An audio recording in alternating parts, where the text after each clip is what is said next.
Okay, for this project, we're going to make a pretty cool creative house, imaginative home, and it can be anything you want. And for this one, for this example, I'm going to blend this image of stones, some statues, and a model from the Biltmore, and with some background images.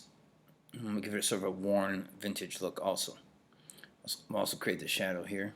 May not end up exactly like this one. I might change it up as we go, but we're shooting for something somewhat like this. First thing I'm going to do is make a new, down here to Photoshop, make a new project or a new file. For this one, I'm going for print. Letter size is fine, 8.5 by 11. I'm going for a landscape orientation, 300 pixels per inch, 8.5 by 11. RGB is fine. You could also do CMYK for if you're going to print it out. White background's fine. I could give it a name now, and I'm going to create. First thing I should do is save, file, save as. Now I'm going to go to a prepared folder I have here. I already made a folder with all my resource images in there. All my source images. I have a photo of a sculpture I took, some stones I took, landscape. I live close to the beach. I found some parchment paper textures online I may use. And quite often there's some transparent PNGs of some images. Those are images that are already cut out.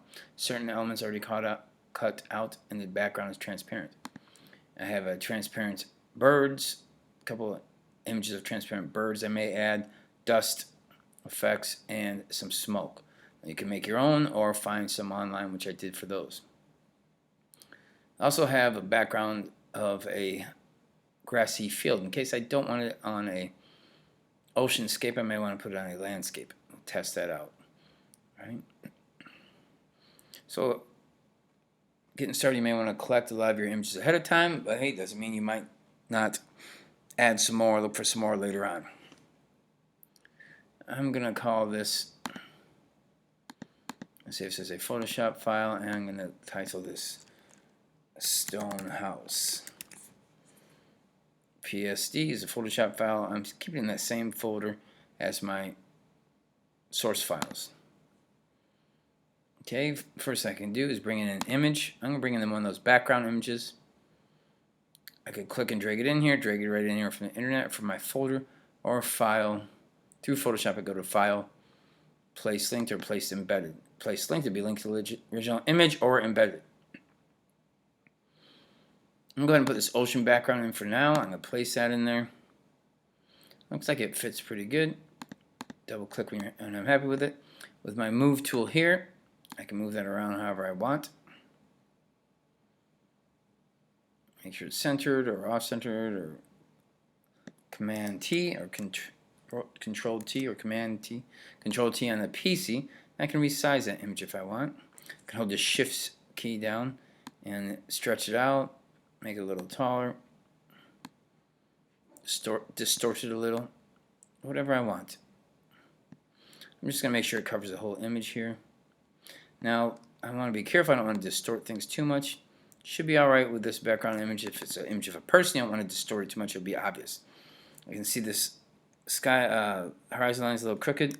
I could hit Command T, come to the zoom out, Command minus. When I say Command, that's for Apple. If I say Command, then P's on the PC would be Control. Okay, I can line it up there. So make sure that horizon line is straight. I'm going to zoom back in. Zooming will not change your object or your file, just change how close you're looking at it. Okay, so I got a background image in there. Now what I have here is my layers panel open, my layers window. If it's not open, go to Windows Layers and it should pop up over here. I can have different workspaces. For this one, on Windows workspace, I'm using an essential workspace. Okay. So, hey, if you've never used Photoshop before, here's your menus up here. Photoshop elements you can change, your files, just like in Microsoft Word or anything else. New, open, save, print, things like that. Some editing you can do, some image adjustments, modes, adjustments of size, brightness, contrast, layer adjustments, typography adjustments when you use text, select different things, filters, 3D effects, view, how can you view your workspace, window, what windows over here, which tools are open windows. Here's your toolbar over here. Here's your control panel at the top for different functions you're using. Your toolbar over here for different functions. Obviously your main file here. And your windows, whether it's channels, paths, layers. I like to keep mine in my layers window quite often. It opens on Mac with that background layer which is locked. I can unlock it here or lock it by locking it here or unlock it. I have my background file here, the clouds, and there it is pictured in my layer. My layers will give me everything that's in my file. I can pound up pieces of paper. Okay, and by default this one's blank. I'm going to right click on that and rasterize that layer so I can do whatever I want to that file.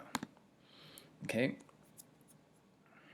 well I could say, well, this background image is a little light, I want to darken it, so I can go to that layer, my layers window. Once again, if that's not open, window, layers, go down here in the bottom and have a new blending layer here, and for this I'm going to do brightness, contrast, and I can brighten that, darken it, add a little more contrast to it, darks and lights. Don't want to get too out of control or else you'll really mess up your image. I can close that and I still have it available here. Here's my background image. Here's my adjustment. Okay. If I want that adjustment just to affect that background image, I can hold my Option key and click right there, and it's just going to affect my background. I'm going to click this layer so I can add some stuff above it. Well, File, Place Embedded. I want to look for that field, that grassy field. Now, everything I'm showing here, you can just watch just different techniques for doing things. You don't have to follow this, do the exact same image. You can use your own images. Okay, maybe I wanted that to be a grassy field. Stretching out a little bit. I'm going to line it up with the horizon line there. Well, obviously, this doesn't look so good. Here's a sharp change here. I want those original clouds, but I want the grassy field at the beginning here. I can click, how I accomplish that is erasing or hiding, masking the sky. So I'm going to click on this layer, which is the grassy field. I can come down here to this layer mask icon here at the bottom.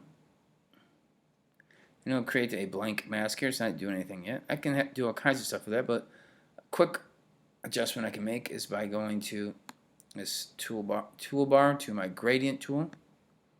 Make sure my color's on black and white here.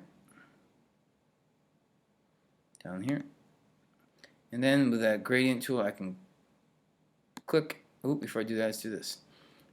Whenever you click on a toolbar, something in the toolbar like this gradient tool, I have this control panel at the top that can make some adjustments to that tool. And my gradient tool here, I have several different gradients I can do.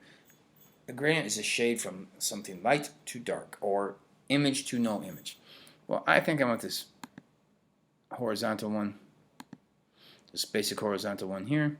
I can also do a radial one. I'm going to stick with this basic one here from white to black. Opacity 100% is fine. Gradient tool.